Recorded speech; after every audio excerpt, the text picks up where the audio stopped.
Olha, gente, foi preso, vou falar a respeito da prisão desse homem em Fortaleza, no Ceará. Foi preso em Fortaleza, no Ceará, num trabalho que envolveu a Polícia Civil do Estado do Piauí. Um homem que é suspeito de aplicar golpes financeiros em dezenas de vítimas aqui no estado. O prejuízo dessas vítimas, só aqui no Piauí, chega a R$800 mil. R$800 mil.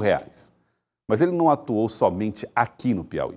São cerca de 50 vítimas em pelo menos 4 estados, somando um prejuízo total, preparem-se, de R$10 milhões. R$10 milhões em prejuízos a pessoas que foram vítimas desse rapaz, segundo a polícia. Está aí, ó, a polícia enviou as fotos, não identifica, né, não coloca o rosto do suspeito, mas o trabalho de investigação está lá. R$10 milhões retirados do bolso de pessoas que foram vítimas desse rapaz. Nós vamos entender como é que funciona esse caso, tá? Porque isso é preciso a gente entender, compreender. Porque a ideia é que ele possa ajudar você nos investimentos. E aí acaba perdendo dinheiro, ou levando dinheiro. E é isso que a polícia está investigando. Micaela Ramos, ao vivo, traz detalhes aqui no Jornal do Piauí. Micaela, uma ótima tarde para você. Ótima tarde para você também, Joelson, e para todos que nos acompanham. Esse falso investidor foi preso na capital do Ceará, na cidade de Fortaleza.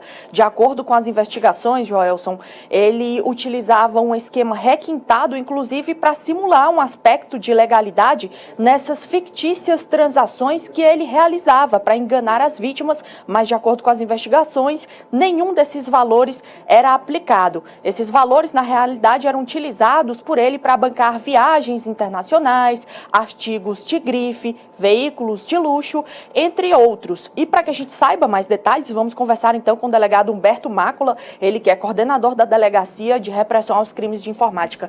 Delegado, muito boa tarde. Como foram as investigações que resultaram na prisão deste falso investidor? Boa tarde. Boa tarde a todos, boa tarde, Joelson. Realmente esse investidor, esse falso investidor, né, se dizia um trader, aparecia com personalidades do Brasil, de investimento também, justamente para criar esse cenário ilusório e dar credibilidade para que as vítimas colocassem nele uma confiança e entregassem, transferissem valores de alta monta. Então, a investigação chegou até a nossa delegacia, os nossos investigadores realizaram todo esse corpo probatório, justamente para tecnicamente provar, sem sombra de dúvidas, que era um estelionato, e ele estava, inclusive, se escondendo na cidade de Fortaleza. Ontem, o delegado Thales Gomes foi até lá e, ombreado com a Polícia Civil do Estado do Ceará, realizou essa importante prisão. Agora, delegado, quais eram as estratégias que ele utilizava para simular um aspecto de legalidade? Ele tinha toda uma engenharia social, ele era bem articulado, falava bem, criava, simulava extratos de investimento, de ganhos. As vítimas no início que investiam 50 mil, 60 mil, 200 mil, tinham ganhos fictícios de 20%, 30% ao mês, e aquilo atraía mais vítimas que colocavam nele também mais valores, e ele só utilizava esses valores, não fazia investimento nenhum, né, fazia viagens caras, comprava artigos de luxo caro, alugava camarotes lá na Fórmula 1 em Interlagos, convidava amigos, tudo aquilo sendo colocado no Instagram dele, na rede social, justamente para que outras vítimas achassem que ele realmente fazia o que dizia fazer de lucros e ganhos maiores em investimentos.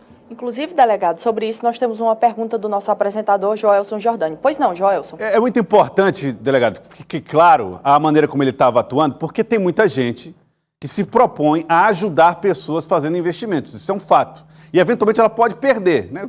Recomendação errada, o camarada não consegue render o dinheiro como esperava o cliente. Mas, nesse caso, não. Nós estamos falando de uma pessoa que fingia fazer o trabalho. Ele não fazia nenhum tipo de investimento, então, né, delegado?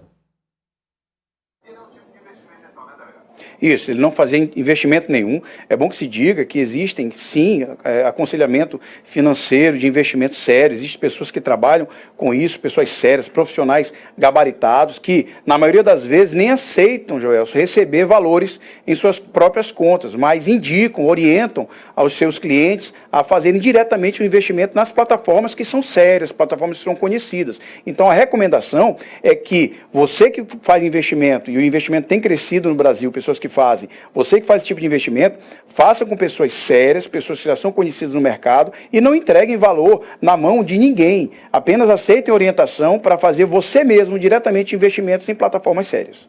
Agora, delegado, muito importante também, mandados de busca e apreensão foram cumpridos tanto em Salvador como em Fortaleza e São Paulo. O senhor já tem o balanço do que é que foi apreendido e quais providências devem ser tomadas no sentido de tentar garantir alguma restituição desses valores para as vítimas? Sim, o bloqueio de contas foi feito, nós tivemos a apreensão de alguns objetos, dispositivos informáticos, estamos relacionando isso para tentar dar um alento para essas vítimas, mas já de antemão podemos dizer que esse falso investidor praticamente gastou todos os valores em viagens, em compras de artigos de luxo que foram se esvaindo. Dinheiro fácil, chegou, dinheiro fácil, foi embora. Agora, delegado, muito importante, antes da gente encerrar a entrevista aqui, caso quem nos assista esteja sendo abordado por algum investidor, como que essa pessoa pode verificar se de fato esse investidor é realmente o que diz ser?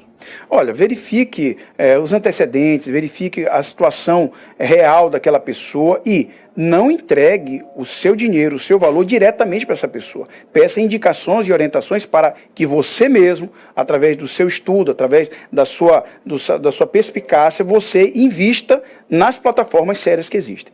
E agora, para a gente finalizar, quais os próximos passos? Esse homem ele deve ser transferido aqui para o Piauí? Como é que vai ser? Tanto ele como outros presos também, que a gente está fazendo buscas também em São Paulo e em Salvador, ele permanecerá em Fortaleza, já foi interrogado pelo delegado Tales e nós iremos continuar com as investigações para entregar à justiça. Muito obrigada pela participação, delegado Humberto Mácula, coordenador do Departamento de Repressão aos Crimes de Informática. São essas as informações, viu, Joelson? Por aqui a gente vai permanecer acompanhando todos os desdobramentos do caso. Muito obrigado, Micaela. Muito obrigado. Importante a gente não criar nenhum tipo de constrangimento a quem trabalha de maneira legal. Nem criar generalizações, né? Não, porque todo mundo que mexe com isso está enganando. Não, tem gente séria trabalhando com esse assunto. E o trabalho da polícia, inclusive, protege um mercado que trabalha com honestidade, com a prisão desse rapaz, tá? Então, quem tiver informações sobre outros golpes cometidos por ele ou não, pode entrar em contato com a polícia.